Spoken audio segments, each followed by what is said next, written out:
This is your news source evening bulletin for today, Thursday, the 23rd day of May in the year 2024. I'm Gordon Mosley reporting, and here's what we're tracking tonight. With an increasing lack of trust and confidence in the Ministry of Labor, the president of the Guyana Teachers Union, Mark Light, today said international arbitrators may be better suited to resolve the ongoing wage dispute between the union and the Ministry of Education. As he stood outside the office of the president today along with protesting teachers, Mr. Light told reporters that the process should advance to arbitration, as the government has shown no sign of shifting from its position, and that it would only consider a wage package for 2024 and onwards. For example, the International Labour Organization, they back arbitration. You're saying that a binding arbitration is the way forward? Binding arbitration is definitely the way forward because we've seen the compromised position of the state's officials. Even in their statement as recent as last week, Friday, they were talking about, not last week, Monday, they were talking about a 2024. They are insistent of talking about a 2024. How can we go into talking about a time frame when the position is clear repeatedly from the government? So there's going to be no fairness meted out to the working class people of this country, and therefore having a neutral international arbitrator would be the way to go.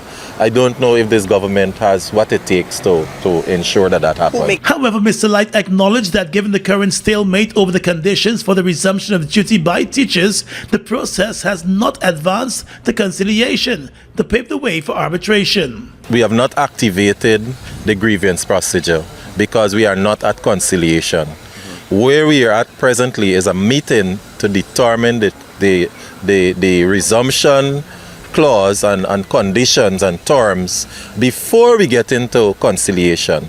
That will allow for us to then indicate whether we trust the mediators, and it makes way for an arbitrator to be appointed to look at the matter. Light's statement comes one day after the Ministry of Labor offered to continue working as an interlocutor in the talks between the union and the Education Ministry.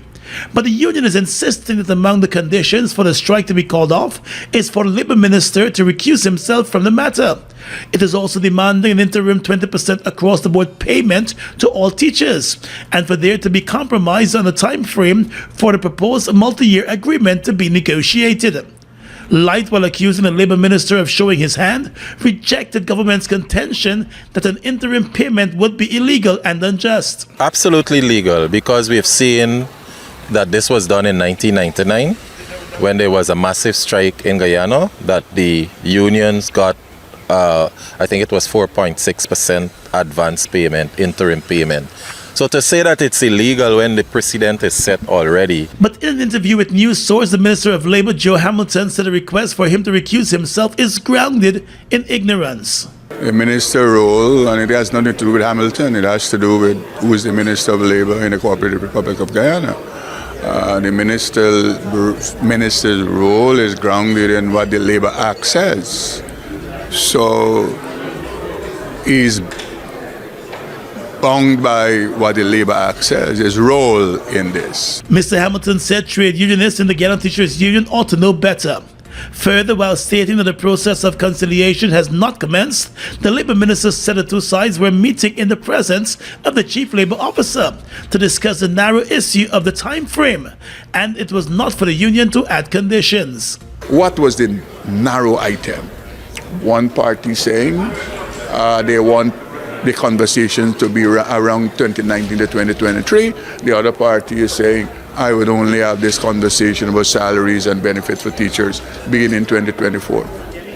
And that was an issue, no other issue. So the GTU is in no position to add interim 20%. The minister recruiting all kind of stupidity. And that is, the question is whether they are an honest partner or whether they want this matter to end. Because they must know that if they step outside the process regarding conciliation, the Ministry of Education will not accept new conditions. You follow me? The Labour Minister maintained that before conciliation could commence, the situation must return to normalcy, and for that to happen, the strike must come to an end, as required under the 1990 Avoidance and Settlement Disputes Agreement. More news coming up in just a moment.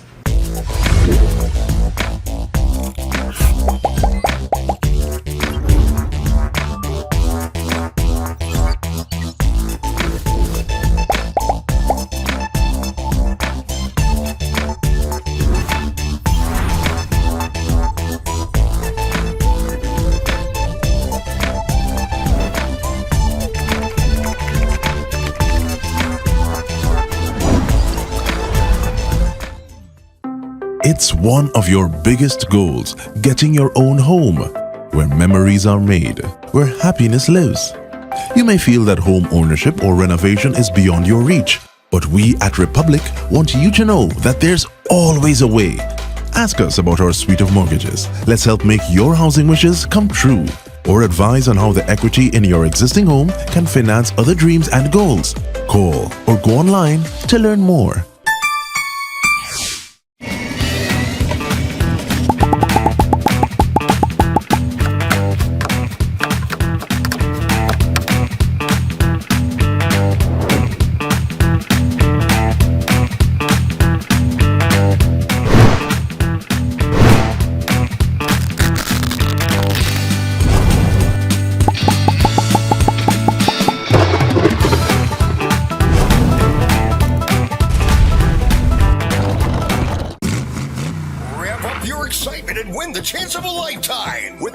Energize your drive promotion. Enter to win a fully loaded Toyota CHR or a ton of cash. $500,000 and $250,000 respectively. Just purchase 2 or more Lucozade 360 milliliter at participating outlets. Write your contact details on the back of the receipt and place them in the marked boxes nationwide. It's that simple. And you're on your way to energize your drive with Lucozade. This promotion runs April 12th to June 7th, 2024. Terms and conditions apply.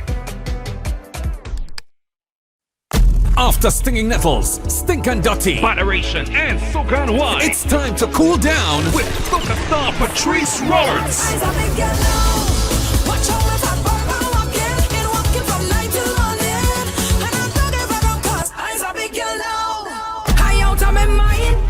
Looseness in my waist, not to answer my shame.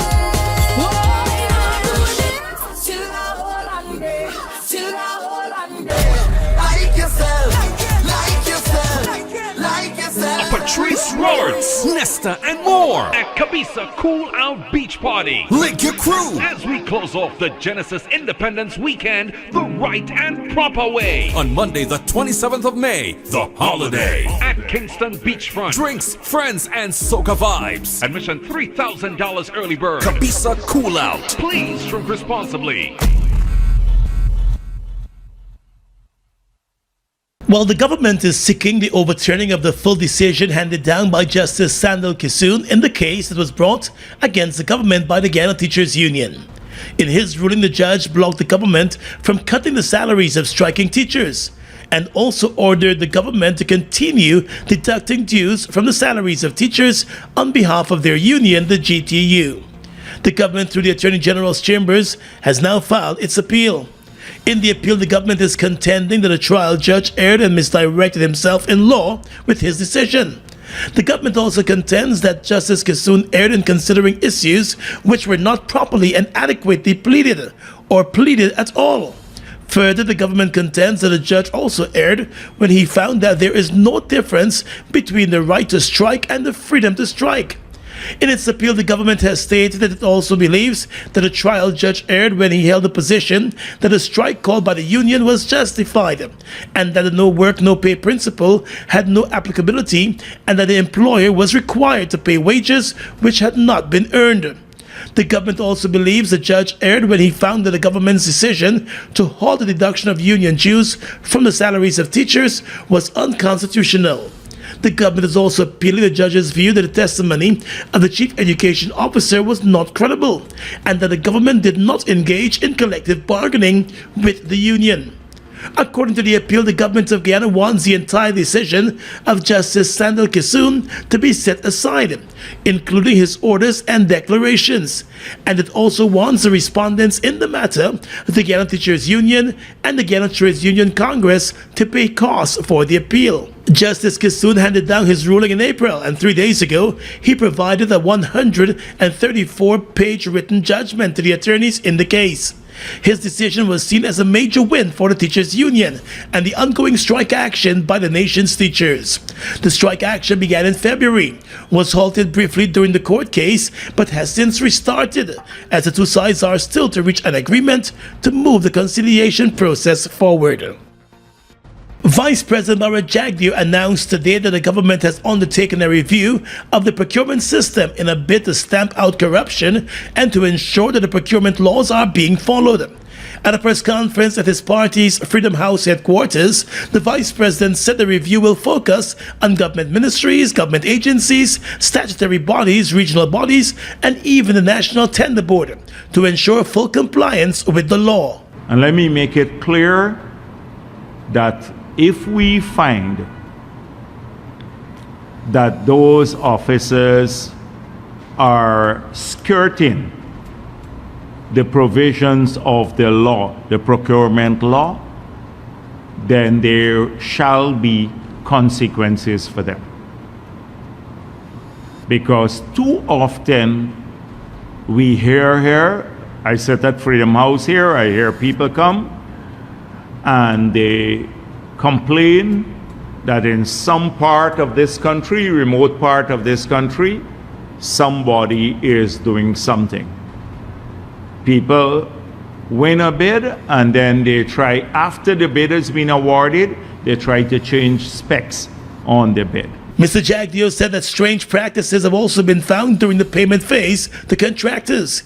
He said there have been complaints about delays in the processing of payments, with some officials hoping that the contractors would pay them to expedite their payments. Let me put on notice those people too. So the president has already spoken to the ministers to ensure that this happens in their own sectors.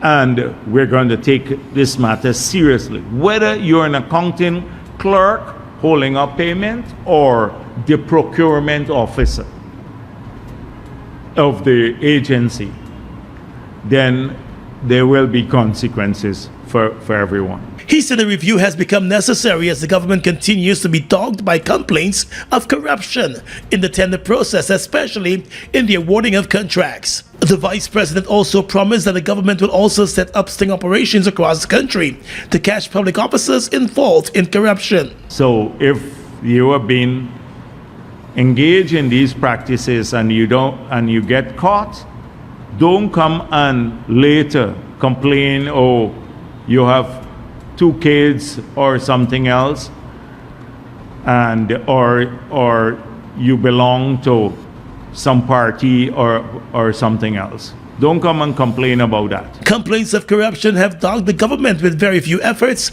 to tackle the problem. The president has indicated that Guyana and Suriname are awaiting word from China on their joint request for concessional financing to build a bridge across the Quarantine River between the two countries. On Wednesday, President Ali told reporters that the Chinese government has been in contact with both countries and the strategic dialogue is expected to take place soon. I know that the Chinese government is in talk with both governments. About a week ago, I had an engagement with the Chinese ambassador on the very subject, so we're hoping that within the coming weeks we can hear from China on the concessional financing aspect of it. The president said he believes there is big interest in the project. What I gather so far is that there is a huge interest, but I wouldn't say unless I see it in writing. In the interim, the Joint Ministerial Committee of Guyana and Suriname has been meeting to work out the financing modalities for the construction of the bridge, which will connect Guyana and Suriname. The process was initiated in November of 2020 by Surinamese President Chandrika Prasad Santokhi and Guyana's President Irfan Ali. The two countries have long established the importance of having a fixed connection to advance economic opportunities between Guyana and Suriname. and to ultimately enhance hemispheric connectivity with Brazil and the rest of the South American continent. Guyanese are set to benefit from improved healthcare services countrywide. You will have access to specialized world-class hospitals, well-trained nurses, doctors, and other health professionals. The sum of $129.8 billion earmarked in Budget 2024 to create a resilient health sector is a mammoth increase from the $90.2 billion budgeted in 2023. Revenues earned from oil production support the fostering of a healthy nation through budgetary support for national development.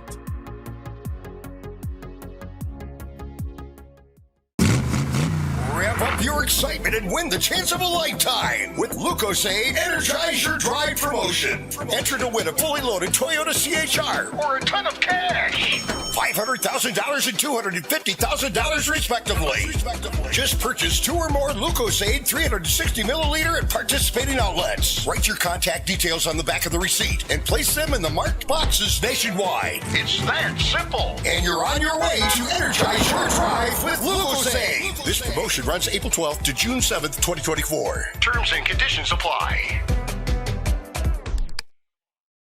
Mobil 1 is more than oil. It's many oils. It transforms at the molecular level. When cold, it's thicker than honey. When hot, it's thinner than water. Mobil 1 adapts and readapts to last longer. 16,000 kilometers between oil changes. That's your engine evolved. Sol Guyana is the authorized distributor of Mobil lubricants.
During last year, it was so nice. Me and them girls had real fun. It's the best party I ever went to. As a big one. Backed by Popular Demand, Team Extra present the Bad Birthday. June 22nd, 12 one-man bands running live. Stitchy Fight Machine, Murphy Invasion Band, Love Connection, Genesis, Big V, Cali World Band, Aaron the Entertainer, Water Smooth, and many more. Early bird tickets at $2,000 at Just You Size Boutique, White Castle Fisher, Fireside Suites, Extra Beer, Starbucks, compliments of Fireside Suites, Extra Energy Drink, and Extra Beer. The Band's Birthday, Saturday, June 22nd at the National Park. The technical assessment for the effective implementation and utilization of the regional ferry service that is being undertaken by Guyana, Barbados, and Trinidad and Tobago is expected to be completed within the coming days. On the sidelines of yesterday's Private Sector Commission's annual general meeting, President Irfan Ali told reporters that the assessment is in its final stage and will provide the three countries with an in-depth analysis of the existing gaps and the changes required at the various ports to allow for effective implementation. The assessment will cover a number of important areas, such as planned quarantine, immigration, and customs for the movement of people and food for trade. That's going to give us an update onto all the technical issues that is outstanding. a gap analysis on the phytosanitary issues, the trade issues, the integration of the customs, immigration. So we will have a full assessment, I would say, in a week time. And that assessment will be shared. In Guyana, the Perica Stelling has been identified as the port to be utilized for the regional ferry service. And according to President Ali, his government stands ready to make the necessary investment. Perica Stelling, as you know, evolved into many different things. First, it was a passenger stelling. Then it evolved into a farmer's kind of market, a wholesale depot. And then with the type of development that is taking place in Essequibo in particular, it became a very important and major transport and logistics hub. So over the years, we have built out, we have improved, we have strengthened. But I think the time has come for us to have a more holistic planning of Perica and what is stelling and that whole waterfront area would entail. Especially when you're talking about agro-processing, cold storage,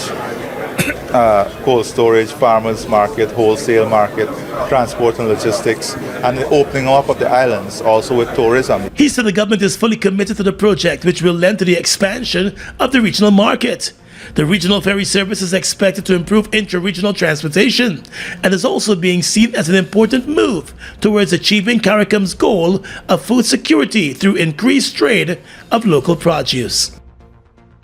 Buxton resident 31-year-old Dexter MacDonald, also known as Laba, appeared in court on Tuesday to face a robbery on the arms charge and the charge of discharging a loaded firearm with intent. MacDonald, who was also wanted in connection with a number of other crimes, was arrested a few days before his court appearance on Tuesday. In court, he was charged with the robbery of Sharon Sarju and entered a not guilty plea to that charge. He was also charged with the offense of discharging a loaded firearm with intent at Colin Rodney. He was not required to enter a plea to that charge. MacDonald has been remanded to jail and is expected to make his next court appearance on the 19th of June. He's likely to face other charges soon in relation to an attempted murder probe and a number of other robbery cases. While 58-year-old Victoria Village resident Wayne Summer and 45-year-old Sean Baines of the same East Coast Marara Village were charged and remanded to jail on Tuesday for harboring attempted murder suspect Dexter MacDonald, also known as Laba. The two accused appeared at the Vigilance Magistrates Court before Magistrate Fabio Azor, and both pleaded not guilty to the charge. The police told the court that the two men were arrested on the 17th of May after they were found to be harboring Dexter MacDonald, who was wanted by the police. MacDonald has since been arrested and charged in connection with two other cases. Summer and Baines were both denied bail, and they will make their next court appearance on the 18th of June, when the case against them will continue.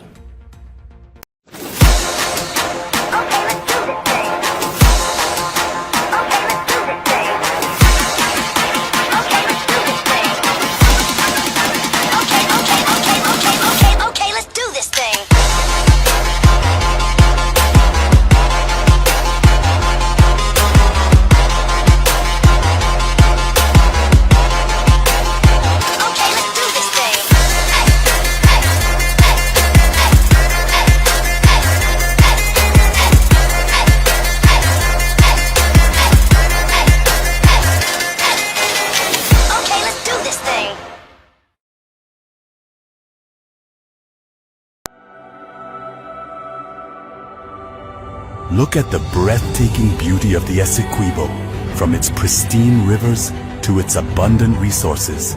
It's a treasure that belongs to Guyana, and we ask Venezuela to respect the rule of international law.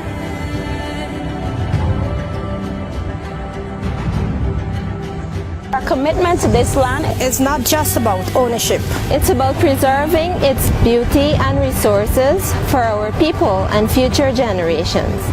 The controversy between Guyana and Venezuela was settled internationally as full, perfect and final in 1899. Essequibo belongs to Guyana.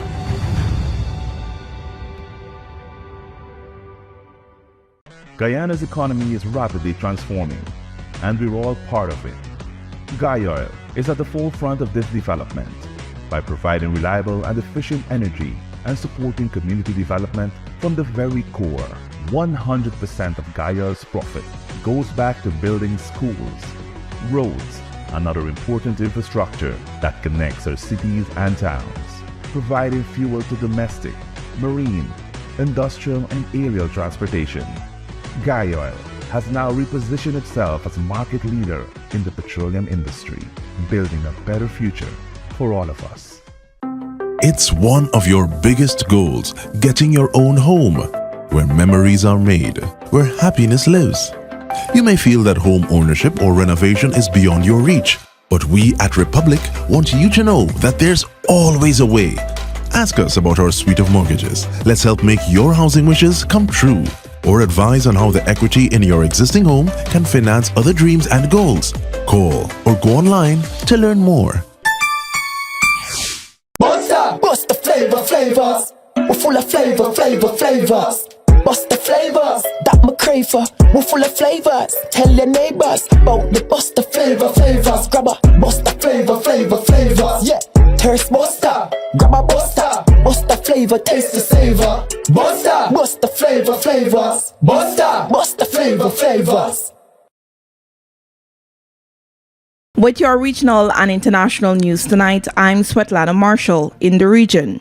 Judges at the International Court of Justice, ICJ, on Thursday rejected a demand by Mexico for emergency measures to protect its embassy in Ecuador amid an ongoing diplomatic spat which has seen Mexico cut ties with the South American country. According to Reuters, Mexico and Ecuador have each filed lawsuits against each other at the ICJ, also known as the World Court, after the dramatic April arrest of Ecuador's former Vice President Glass, who had been living in the Mexican embassy since December. Mexico has accused Ecuador of violating international law by breaching the embassy, while Ecuador accuses the North American country of illegally granting asylum to Glass, who has been convicted twice of corruption and is facing fresh charges. Mexico had asked for emergency measures against Ecuador to ensure it would protect the embassy and the residences of Mexican diplomats. ICJ in its ruling said that Ecuador had already promised to protect Mexican diplomat premises, and therefore there was no urgency for additional orders by the court. The court's rejection of Mexico's request confirms the unnecessary character of the request, Ecuador's foreign ministry said in a statement after the ruling. According to CMC, health authorities in St. Kitts and Nevis are alarmed by the persistent influx of measles cases imported into the Caribbean, which was the first sub-region globally to achieve measles elimination in 1991. The Office of the Chief Medical Officer, CMO, said that on May 10 this year, the Turks and Caicos Islands reported 2 laboratory-confirmed cases of measles, despite having a national measles vaccination coverage rate of 95%. This coverage rate is similar to that of St. Kitts and Nevis, the statement said, noting that despite the elimination of measles in the region in 1991, some islands have experienced imported cases of measles between 1991 and 2019, and this trend is expected to continue. And finally tonight, international news. China has started 2 days of military exercises around Taiwan, with its military calling them strong punishment for the self-rule island separatists' acts. The drills come 3 days after the inauguration of President William Lai, who called on China to stop threatening the island and accept the existence of its democracy. China sees Taiwan as a breakaway province that will eventually be under Beijing's control, but the island sees itself as distinct. Taiwan's defense ministry condemned the Chinese drills as irrational provocations. Taipei dispatched naval, air, and ground forces to defend the island's sovereignty, its defense ministry said. Thursday's drill for the first time stimulated a full-scale attack, Taiwanese military experts said, rather than an economic blockade. The exercises took place all around the main island and for the first time also targeted the Taipei-controlled islands, which lie close to the Chinese coast, according to maps released by China's People's Liberation Army, PLA. And that's your News Source Evening Bulletin for tonight. I'm Svetlana Marshall reporting and encouraging you to stay safe.